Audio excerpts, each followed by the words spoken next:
We're going to be rendering some rabbit tallow today. It's leaf fat that I've been collecting over the past year or so from meat rabbits. The way we're going to render this tallow today is the same process that you can use for beef tallow, pig lard, or whatever type of fat that you may have. So this is chilled. This rabbit fat is chilled. I just took it out of the fridge, and we're going to be putting it into the food processor, and we're going to try to process it up, because the greater, like the finer it is, the more we want a greater surface area so that it will melt more and we'll have a higher yield. So without further ado, let's get this started.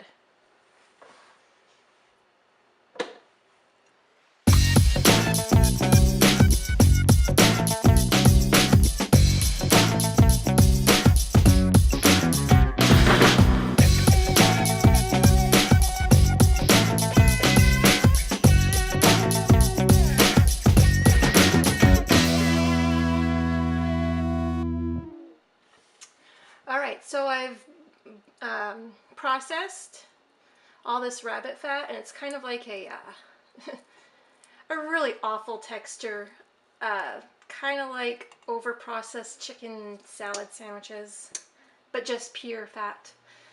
So right now I have 3 pounds and 2 ounces of rabbit fat. I wanted to weigh it because not all of this is going to end up as tallow and usable. The rendering process is what cleans up the fat and separates the fat from like any other, the junk, the protein, and any other molecules that aren't fat. So that's what we're going to do. There's different ways to process lard and tallow. If I had a bigger batch, I normally put it in my roaster, my electric roaster, which I then put in the garage, and I turn it on its lowest heat setting, which I believe is 180 degrees, and just kind of let it melt for a day. But because this is a small batch, it's only, like I said, 3 pounds, we're going to be putting it in the oven. I am preheating the oven to 170 degrees, and we're going to go ahead and cover it up and put it in.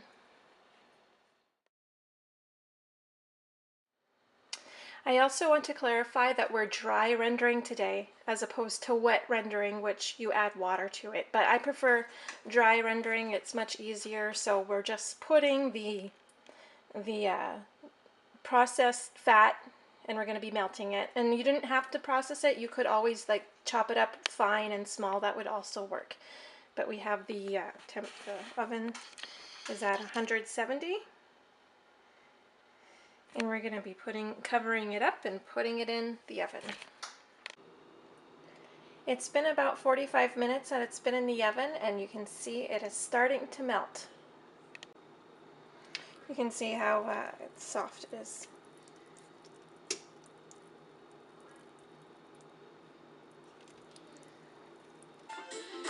Alright, I think this is done.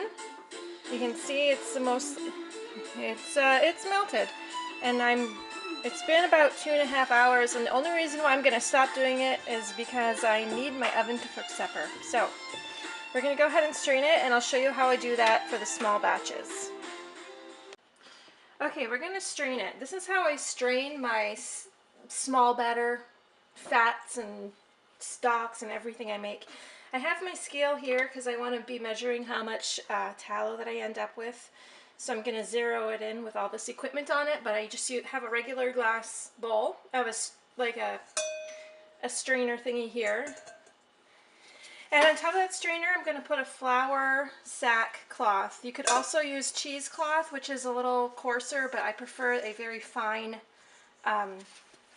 weave. It really is much more effective, I find it, resulting in a cleaner tallow or lard. So I've got that all set up, and now I'm just gonna carefully just pour it in. Oh, that's hot.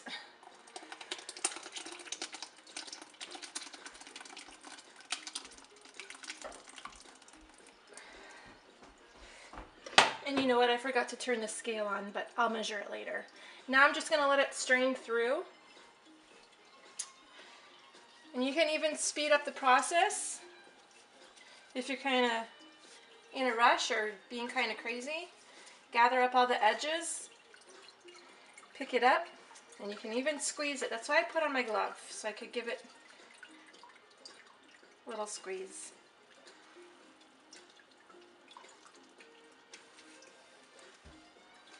You just sort of help the squeeze out the fat. I know when you're making like jams and jellies, or technically, or even like doing lard, you're not supposed to squeeze it out because you could be squeezing out some of the impurities. But my flour cloth is fine enough that I'm not really worried.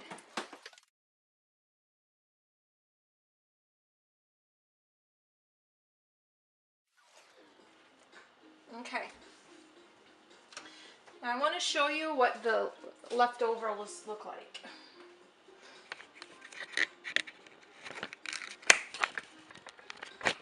Okay, so here I have my filtered rabbit tallow. We're going to put that in a canning jar, and again I'll weigh it. And then this is what the crackling looks like. Now if I had cooked it longer, this would be darker and crunchier. Some people like to fry it up and stick it on their salads, but I think this will be going to the dog. When you're rendering this rabbit tallow, it hardly smells at all. Like sometimes when you render beef tallow, it's really stinky, and that's why I generally do it in the garage. But with the rabbit, it hardly smells at all, and it actually just smells like a pleasant sort of chicken baking. So it's not a bad smell to have in the kitchen. All right, I zeroed out my scale. I just want to weigh this.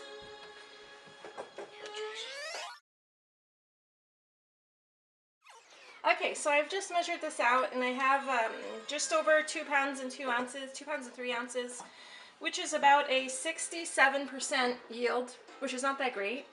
I think I might try melting this down more and maybe getting a little bit more out of it. We'll see. But that's the process. It's a pretty basic, simple process for rendering, and I hope you're brave enough to give it a try and try to get the best quality tallow or lard you can get and have fun. So this is going to go to making probably soap. Who knows, I might get brave and try to make like a whipped butter for personal use. We'll see.